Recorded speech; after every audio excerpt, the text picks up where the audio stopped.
আসসালামু আলাইকুম ওয়া রাহমাতুল্লাহ। দেখুন, আমাদের মধ্যে স্বামী স্ত্রীর মধ্যে সুখ থাকছে না।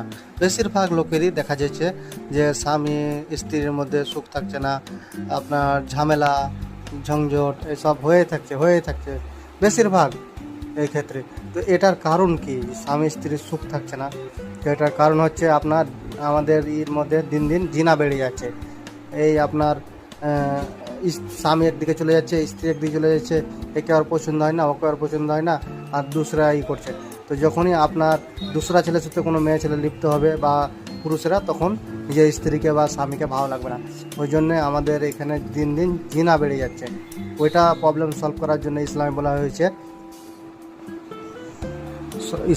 হয়েছে যে ওকে রজব করে দেন। এই আইনটা একবার ভারতে চালু করুন, দেখুন ইনশাল্লাহ জিনা থেকে সবাই বেঁচে যাবে এবং সঠিক নিয়মে চলবে।